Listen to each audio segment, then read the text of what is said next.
সমাজে এই দুটো জিনিস সবচেয়ে বেশি আমাদের মাঝে প্রচলন হয়ে গেছে। একটা হচ্ছে আল্লাহর ওলিদের বিরোধিতা, দুই নম্বর হচ্ছে আল্লাহ পাকের নবী মুহাম্মদ রাসূলুল্লাহ শানে গোস্তাখি করা।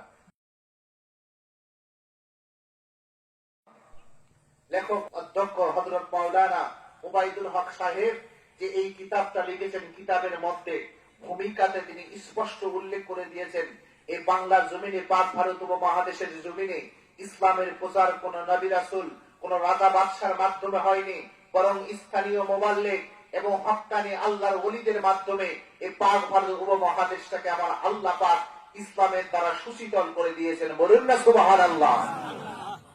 শাহজালাল বলেন, শাহপরান বলেন, শাহ মাকদুম বলেন, শাহ সুলতান বলেন, শাহ গরিবুল্লাহ বলেন, শাহ ফতেউল্লাহ বলেন, শাহ মিরান বলেন, শাহ সুলতান মাহিসাবার বলখি বলেন, দেওয়ান শাহাদত হুসাইন বলেন, আপনার এই এখানে আশেক পীর হুজুরের কথা বলেন, তামাম আল্লাহর ওলি বান্দাগণ এই বাংলার জমিনে আগমন করে মানুষের গোড়ায় গোড়ায় ইসলামের দাওয়াতটা পৌঁছিয়ে দিয়েছে। বলুন না সুবহানাল্লাহ।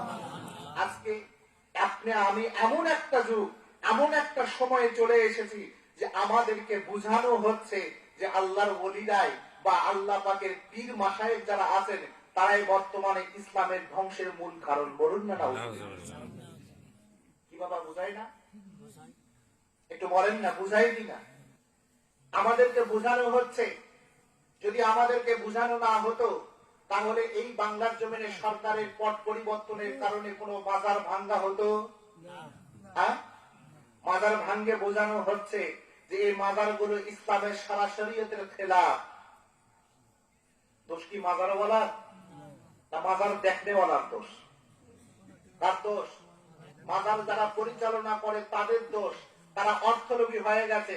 কিন্তু আল্লাহ পাকের ওলি বান্দা যারা, মাহবুব বান্দা যারা মাজার মোবারকে শুয়ে আছেন, তারা প্রত্যেকেই আল্লাহর দরবারে হক্কানি ওলি বান্দা। বলুন না সুবহানাল্লাহ।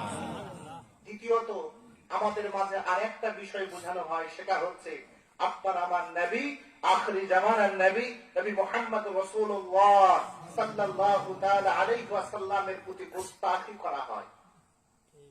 সমাজে এই দুটো জিনিস সবচেয়ে বেশি আমাদের মাঝে প্রচলন হয়ে গেছে।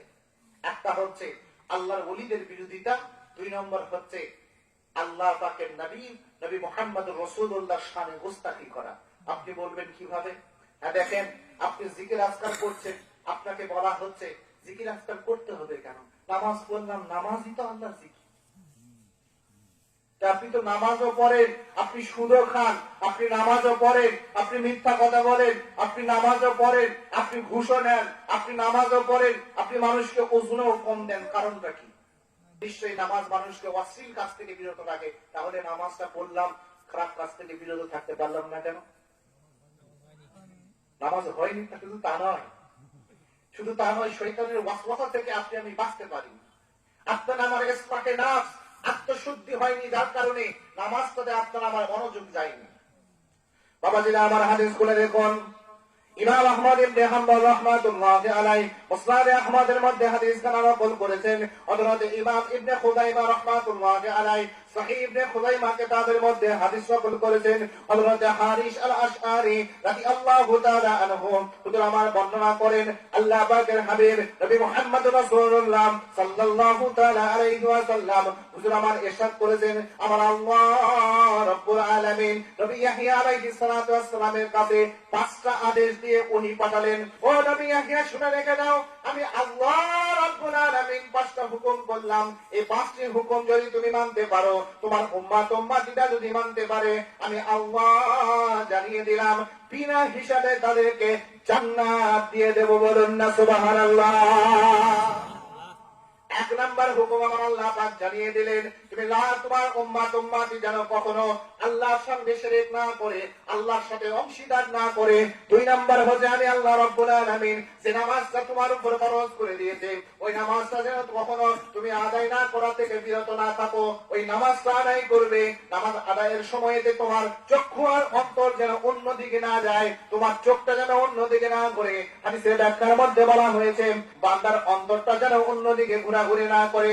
3 নাম্বার আদেশ ছিল আমি আমি যে রোজা ফরজ করে দিয়েছি ওই রোজাটা তোমার উম্মতিরা রাখবে। 4 নম্বর আদেশ হচ্ছে আমার আল্লাহ রব্বুল আলামিন জানিয়ে দিলেন। চতুর্থ নম্বর আদেশ হচ্ছে আমি আল্লাহ পাক জানিয়ে দিলাম যাদের কাছে আমি অর্থ দিয়েছি, টাকা দিয়েছি, পয়সা দিয়েছি, তারা সেই অর্থ থেকে, টাকা থেকে, সম্পদ থেকে যেন আল্লাহ রাস্তায় মানুষকে দান করে।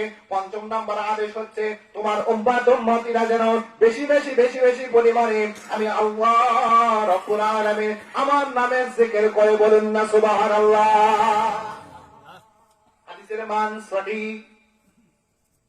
তাম জগতের মুহাদ্দিসকে যদি এক জায়গায় একত্রিত করে দেন আর এই হাদিসের সনদটা যাচাই করতে বলেন, তাম মুহাদ্দিসনে কেরাম বলতে বাধ্য হাদিসের মান সহিহ, অস্বীকার করবার সুযোগ নাই।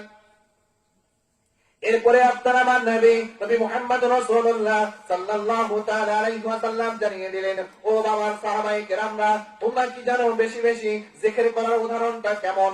এই কথা বলেই নবী আমার বলতে লাগলেন, শুনে রেখে দাও বাবা, বেশি বেশি জিকির করার উদাহরণটা কেমন? একজন মানুষকে কোন শত্রু ধাওয়া করেছে, ওই মানুষটা শত্রুর হাত থেকে বাঁচার জন্য প্রাণ পরে ছুটে পালিয়ে যায়, ছুটে পালাতে পালাতে পালাতে পালাতে ওই মানুষটা কোনো লুকোবার জায়গা পায় না।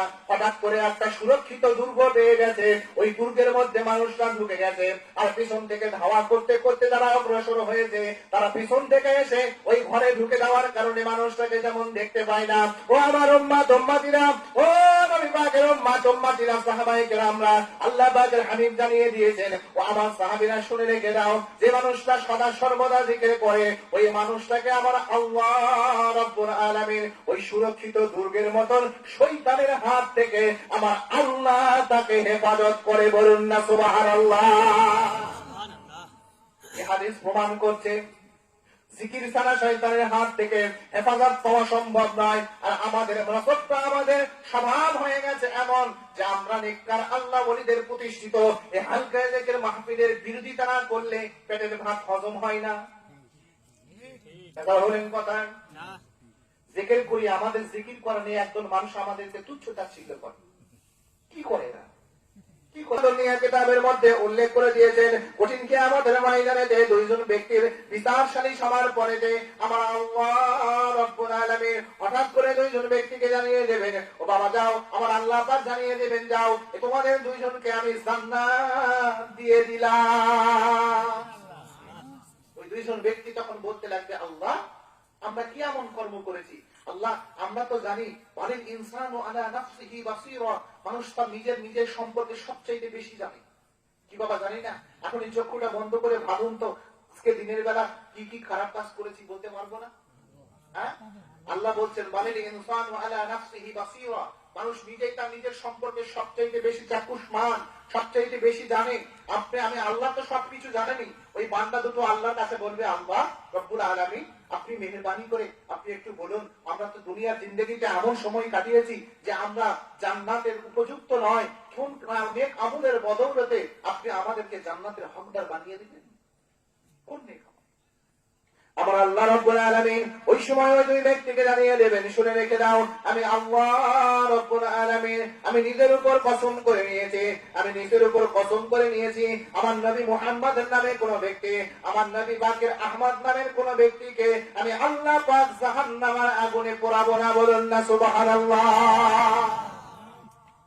নবী পাকের সাথে নামের মিল রাখার কারণে আমার আল্লাহ পাক জাহান্নামের আগুনে পোড়াবে না। আর আপনি আমি নবীর আলোচনা শুনে আপনার আমার কিছু মানুষের এমন স্বভাব হয়ে যায়, এমন তবিয়ত হয়ে যায় যে আপনি আমি সঙ্গে সঙ্গে সেই কথাটা বলতে দ্বিধাবোধ করি না, যে এরা আর কিছু পাই না, মিলাদ নিয়ে আলোচনা করে, এরা আর কিছু পাই না, নবী পাকের শান নিয়ে আলোচনা করে, এরা আর কিছু পাই না, নবীর আসবাব নিয়ে আলোচনা করে, কেন কোরআনের তাফসীর করে না? বাবা আমার নবী পাকের আলোচনা করাই তো আমার আল্লাহ পাকের কোরআনের আলোচনা হচ্ছে, বলুন না সুবহানাল্লাহ।